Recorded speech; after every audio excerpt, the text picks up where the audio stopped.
hace discípulos, educando a la competencia. Ey. A la derecha tenemos José Alegre, Paloma Noceda, subcampeona. Va a ser un evento bastante con mucha adrenalina. La Federación Deportiva Peruana de la Motonómica, la Paloma.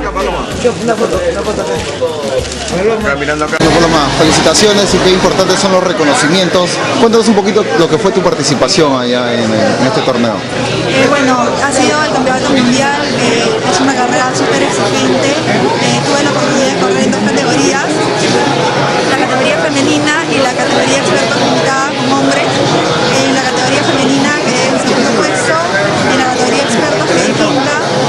Bueno, ha sido un excelente resultado y todo se lo debo a la gente de Yamaha del Perú, que hizo una súper gestión para que pudiera competir en el Team de Yamaha, que es el equipo oficial de Yamaha en Estados Unidos.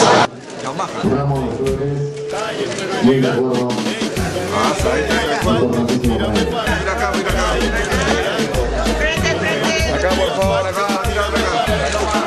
Quedó un sabor a revancha, me supongo, por no haber podido lograr. ¿Qué tan cerca estuvo? ¿Qué pasó? Más o menos, cuéntanos un poquito. Sí, bueno, definitivamente esta vez tuve todo para ganar. Tuve la moto, tuve el manejo, pero hay pequeños errores que a veces uno comete en la carrera y el mundial no te perdona nada.